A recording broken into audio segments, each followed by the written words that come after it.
It's with great pleasure that I greet all of you a happy Grand Accountancy Day. The celebration is the melting pot of ABM and accountancy students, CPA reviewees, CPA motivational speakers, arbiters, panelists, and moderators. Let me congratulate Premier CPA Review and Professional Development Center for this trailblazing activity. This group of young men and women offers significant opportunities to adapt and service a rapidly changing world. The kind of activity focused on embracing change by leveraging technology and renewed emphasis on providing relevant and value-added services to students and our would-be CPAs. This group makes us push out in new directions, forces out beyond our limits that we set for ourselves. As accountancy students or ABM students, I'm pretty sure that one of your plans, or say your dream, is to become a CPA. A lot of examinees are worried because of the low passing percentage of the CPA licensure examination. Please take note, your passing the CPA board exam is not a matter of the national passing percentage. It is a matter of adequate preparation and unconquerable determination. I hope you will make that as a mantra. I said that there are apprehensions of whether webinars or online discussions would be as effective compared to face-to-face discussion. Let us take out all the apprehensions that we may have. I believe that whatever the medium is, it all depends on the participants' interest to learn. If this signals the start of the new normal, then let's embrace it. Always remember, you have within you the strength, the patience, and the passion to reach for the stars, to change the world. So, to start, allow me to ask this question, no? Why did you choose accountancy? First choice niyo ba to? Or meron ba kayong any specific reasons kung bakit kayo nag-accountancy? Ako naman, just to share lang, I chose accountancy because my tita is a CPA and I've seen her travel a lot. So sabi ko, talaga nga yatang maraming pera kapag CPA ka. But besides that, mahilig din kasi ako sa math. So isa rin ako sa mga biktima na kapag magaling ka daw nga sa math, mag-accountancy ka. No? I know yung marami sa inyo na makaka-relate dito. No? Nagkatotoo naman, no, and tama naman, na dito sa work ko ngayon, we are really given opportunities to travel. Pero yung math, doon tayo, we were all proven wrong, no? And mahirap siyang i-explain actually sa ibang tao, di ba? And sa ibang courses, parang akala nila nagmamath lang talaga tayo. When you enter any program, regardless of whether it is accountancy or any other program you're interested in, you really have to learn how to be independent. You really have to have the passion to keep on learning, to keep on absorbing things, because eventually you will be using these when you are in the profession. Those are the things that you need to always remember, because at the end of the day, it's your character and your willingness to grow that will lead you to the right path that is meant for you.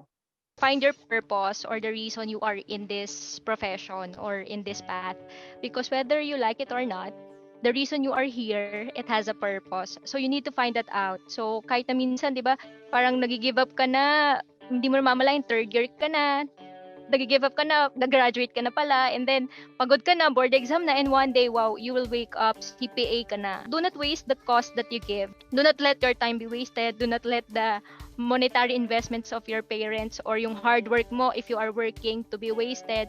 Pero really fight for this. Value your relationships. Though we encounter mga masusungit na professor, sometimes difficult people, you know what, it's actually part of our growing up. You cannot please all people, but knowing how to handle difficult people will make you a matured person. Do not stop learning.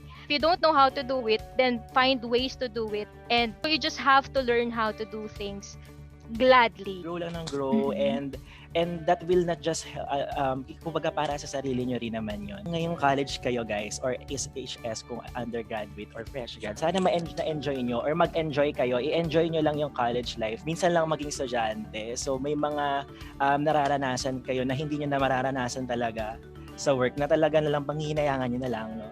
So I would like to encourage you guys na to join extracurricular, build your network, have some friends, damihan nyo yung kaibigan nyo, and join an organization like JP.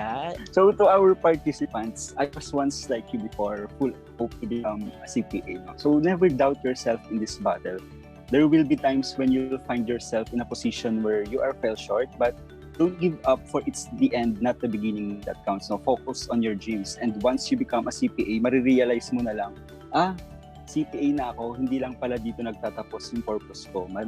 It's a long way ahead. It's a long journey ahead. And I would like to reinforce further that most of learnings are taught by life, by our work, by continually upgrading ourselves, by our experiences. No? So every day is a new opportunity to learn new things, to grow, to be a better person, and it's not something that it's only applicable in working with the government, but to life in general. So I guess na-covered na naman lahat. So I think ang hindi na lang na-cover is, guys, be safe amidst, the pandemic.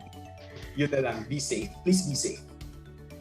For me, it's just to never let go of the fire that you have right now, and always never forget the initial CPA. Be consistent in what you do. Always have excellence in all your output, and do it in a way that you're able to consistently do it day in and day out. Hindi lang yung pabibo for the first year, then you're burned out the second year. Make sure that you're able to continuously do this over and over again for years to come. Then, of course, be persistent, never give up, no matter how difficult your boss may be, no matter how difficult the task at hand may be, because there will always be stress. Nothing in life is easy. So we shouldn't feel entitled. So always strive and push through, and of course be achievers. Have that vision and always strive to achieve that vision of yours.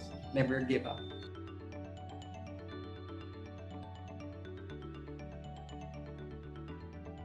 Yeah, I have a question for Mr. Sherman.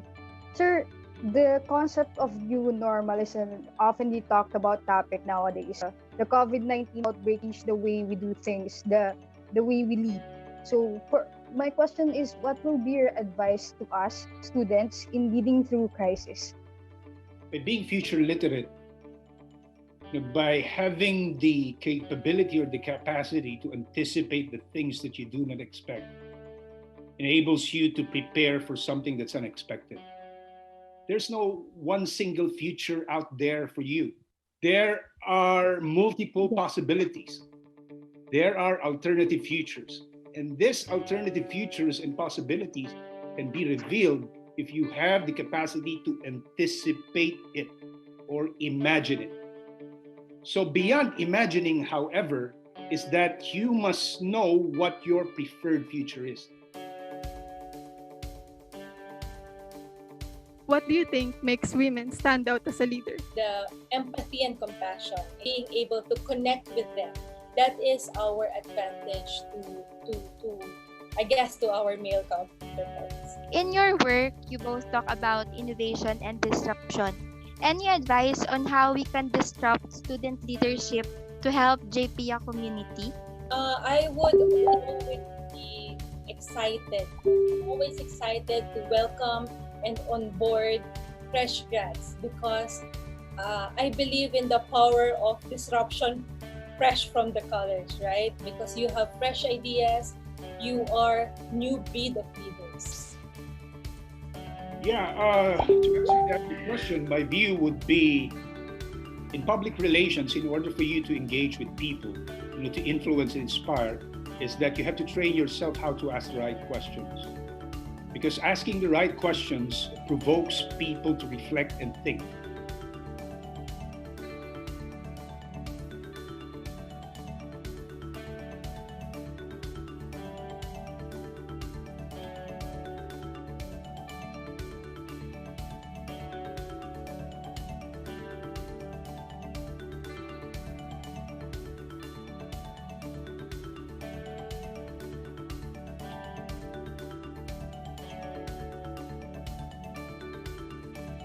we hope to see you enrolled in Premier because we are excited to help you reach that CPA goals of yours.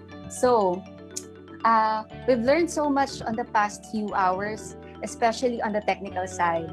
But Premier is here to give you more on the practical side naman, aside from the technical. Una, dapat maging clear sa atin kung ano yung goal natin. Kasi kapag clear sa atin yung goal natin, meron tayong vision kung ano talaga yung gusto natin marating, and it will motivate us to persevere and to give our best sa process habang minamove or nade-develop natin yung sarili natin as we achieve that dream or that goal. I believe na naging struggle natin to, yung pag-aaral ng accounting, kasi sa una talaga hindi natin nagigets yung hindi natin nagigets yung mga problem, lalo na minsan ang lalalim yung English terms na ginagamit, diba?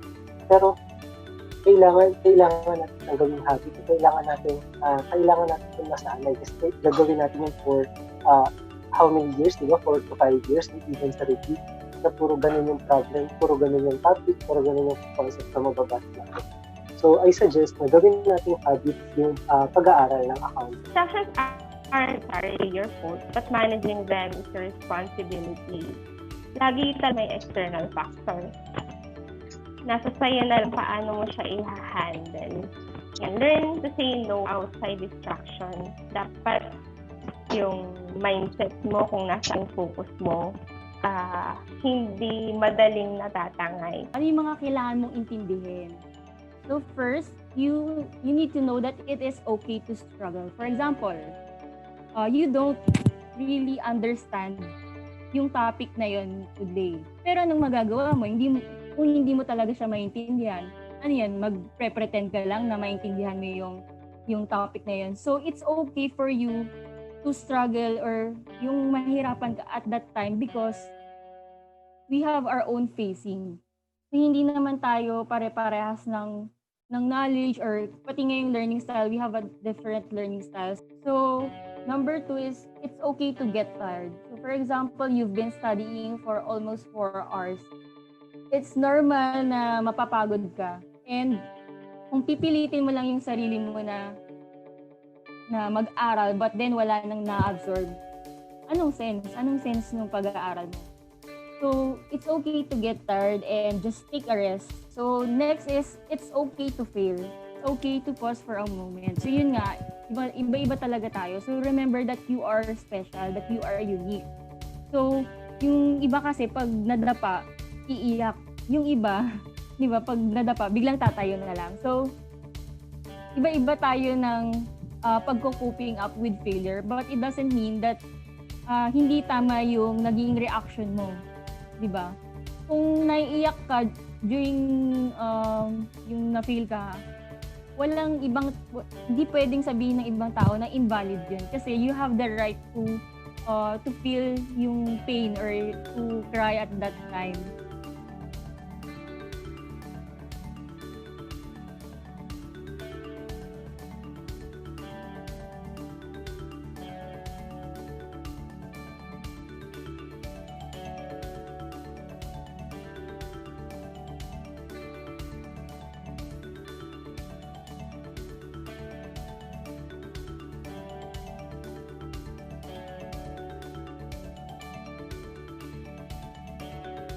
Indeed, it's a wrap and it's a success. Our very first online Grand Accountancy Day. Naging challenging man dahil sa mga constraints breaks, pero naging successful pa rin at yun ang mahalaga. And we are your hosts. And we wish you a good night and have a great day. Keep safe, everyone. Thank you, Premier. Thank you very much.